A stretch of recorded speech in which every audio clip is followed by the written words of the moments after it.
have we done?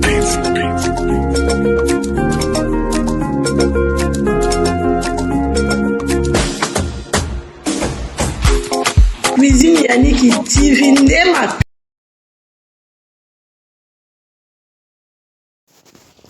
Bonjour, bonsoir, ça dépend R et coucou la bino partout besoin avant qu'on bande émission na biso topé ça merci na Seigneur pour la mukeza habitude te bana mameza kaka ngolu ya nzambe to moni susu mukolo alelo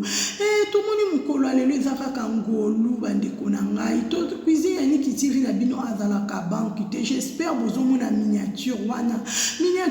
eza ba star na biso bato ya théâtre na biso bato ya maboke na biso oto lingaka oto yokaka oto landaka bongo nde bana mama cuisine Yannick TV azalaka banque te soki ekutaneli yo par-ci par-là c'est la première fois okuta na chaîne à cuisine Yannick TV s'il vous plaît bandeko nanga bo s'abonner bo commenter bo aimer bo partager et que ça la bien pour vous recevoir encore des émissions ya super bien bandeko nanga émission ni na memeli bino na mukolo alelo nzamba lola papa makambo ezangaka te bandeko nanga makambo ezangaka te na communauté na biso congolaise makambo ezangaka te olalola muki makambo na makambo lelo lisuto lali tolamuki makambo na makambo bandeko nanga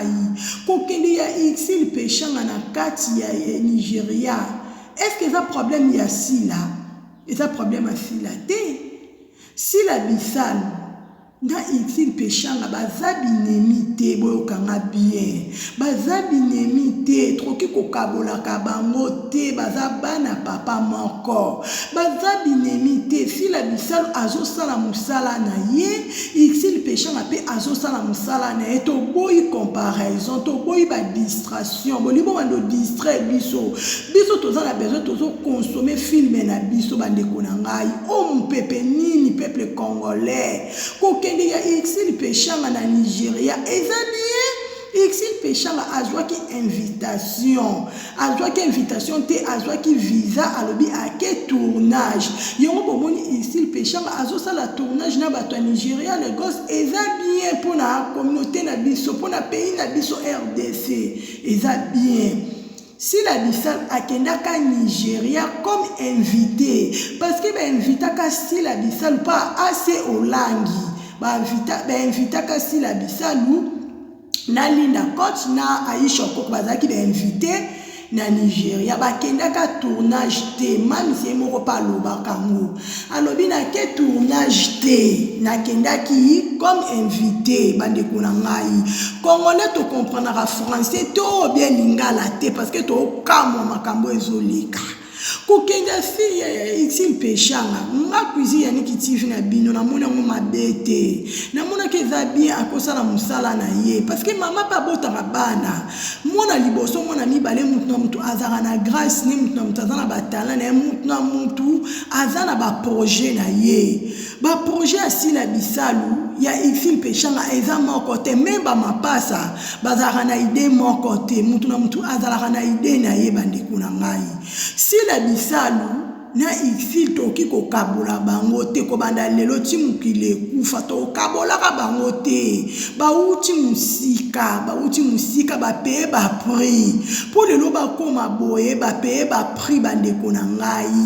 na vie e bandaka 1 2 3 4 tinde bozo mateta par étape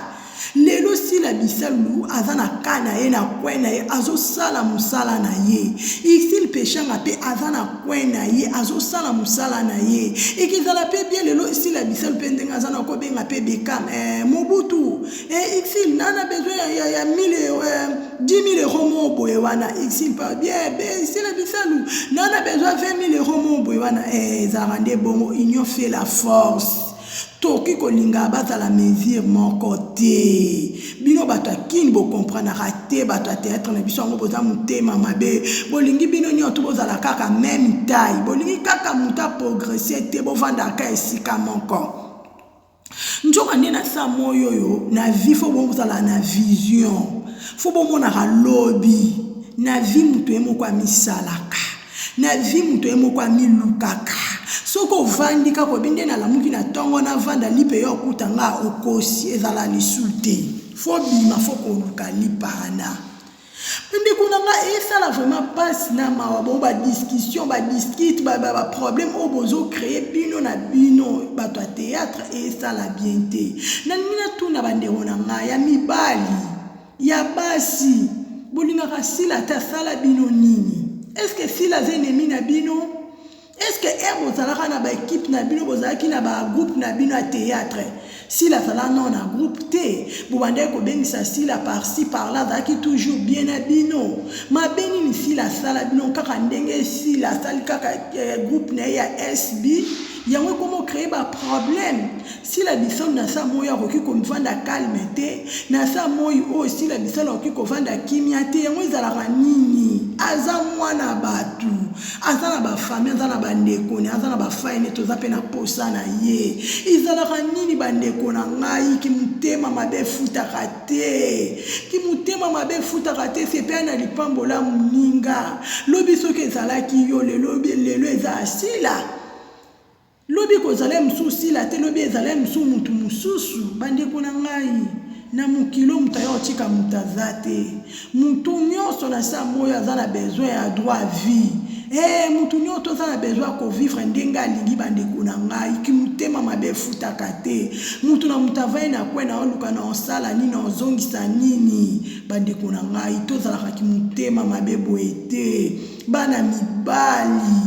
bozokota kento na via sila bisalu bozokota kento bana mibali lolenge kaka sila bisalu azwi trophée obino bana mibali bozwi te bozangi kimia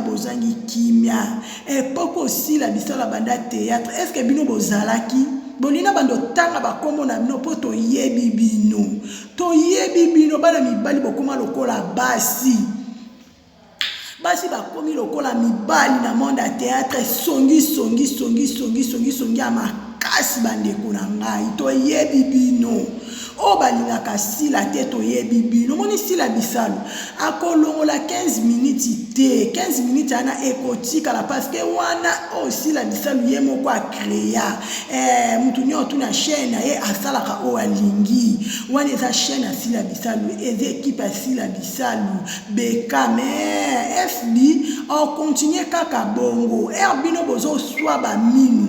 bino bozo kangele mutema ya zo avancer ya tika karana des fois za makasi na ba prière si ça c'est la bisalo bolukaka butu moi eza mabolongo na se nzamba ba genou na se kenda koluka nzambe ne butu moi a jena ka priya ka pona SB mataliko lwe mataliboso a priya ka butu moi bandeko na ngapo bozolinga boye ba ça c'est la bisalo eza nini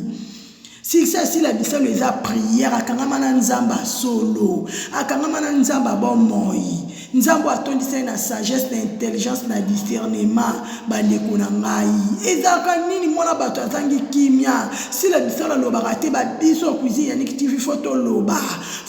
babiso komoni ndoki belela va mabekoma tozo belela toyebi bino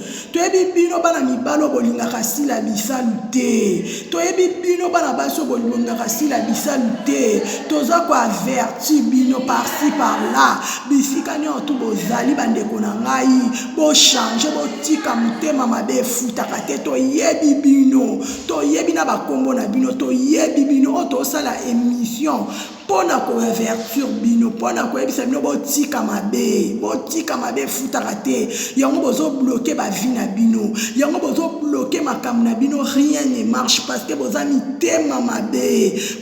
mabe futaka te bandeko na nga si la bisalo akolongola 15 minutes ana te eketikala mutu na chaîne ya azana droit kosala wa alingi bandeko na ngai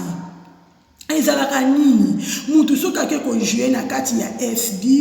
amoni ke akufe sekui amoni ke bapele elekate bapele zongi eza bien fois témoigner bongo te oke kutu na église pasteur a prié pour na ozwi guérison obiki oyo témoigner ezalaka bongo bongo pourquoi beba bomba bénédiction sila boko étouffé sila bisalu te po sila bisala aza lokola mupepe bakangaka ngo te mutu akokanga sila bisala aza te sila bisala aza ko avancer si la bisalo aza komata tina 2030 akangi époque tina 2030 kokende ka ya si la bisalo akendaki Nigeria akendaki Dubai akendaki Lubumbashi matad ezangisi ebino kimia na minute okuizi yani kitifa oyebisa bino si la bisalo oya na France si la bisalo okende États-Unis zuwa te kanda te totala so boloba su nini parce que biso totala bino te biso toyoka nde nzambe biso totala bino te biso toomona nde o nzambe awabongisa mpona si la bisalo o nzambe awabongisa na ekipe mobimba ya SBA yango nde biso nde tozotala bandeko na nga botika mabe futaka te bozoswa mingi bokangeli sila motema bozoloba mabe mpona via sila bisalo ndenge bandeko ne akala bazotémoigne kotala Nadège moyo ndenge atémoignaki kotala Lovita kotala Vivienne kotala bandeko ne misusu ebele o bakundama bano bazosekwa baklore bazotémoigne mpona sila bisalo emanitara bazotémoigne mpona sila bisalo bolibo créer problème pourquoi sila bisalo aza nzambe bekam izi yaniki tive alela yo bekam koyoka mutu te yoka nzambe bekam salaka bato nyoto baza pembe na o bato nyoto ba solution elakisi te ke balingaka yo misusu bazana balinga komata misusu pe bazana balinga ko te même si ça là toujours sage nzamba peso sagesse na intelligence na discernement Seigneur a protégé aussi la bisale yo kaka mingi nzambe posa ka ba question no pa nzambe olingo sala film meno ça toujours mabolongo na sende ngo tsaka tuna nzambe film nini onga na kosala titre nini onga na kokoma vina yo ezala maboko ya nzambe sila bisalo tangu kombe eza munene bénédiction sila bisalo eza munene bokende kosala ba comparaison ya sila bisalo na Ixil Pechanga bana mama bo asomwe Ixil Pechanga na sila bisalo baza ba ser toko kabola bango te kobanda lelo tilo bito kabola bango te toki pe koloba mabe te même Ixil Pechanga emoso ayoki ngo sepela te même ici la bisalo bekam kuta lingara te bekam alingara te alobaka mutu afinga te to pesa toujours conseil bandeko na ngai cuisine yaniki akabolaka te cuisine yaniki amema toujours pe cuisine yaniki aza mama d'amour tosangisaka bongo tosangisaka bolonga na ba distraction to consommer film na biso bolonga na ba distraction to consommer film na biso bandeko na ngai tozana besoin mamisa koma na 1000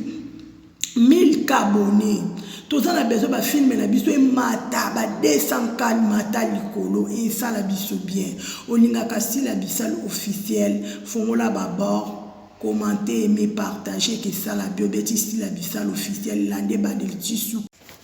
Merci bana mama, merci ba obazaki e bandeli ba oba koya na kat ba oba kwa après. Merci na bande konanga nyonso bozaki aligne na so souhaiter ba bon week-end à bino nyonso partout bozwami. Cuisine Yannick TV alela bino baba kuke bande kwa cuisine Yannick TV na alela bino ya trop émission na memela ki bino ezakaka opona mams na biso na sila Ixil Pechanga na sila bisalu baza ba ser to partage te to diviser te bazabo mon corps. Que Dieu vous bénisse. À la prochaine. Bye.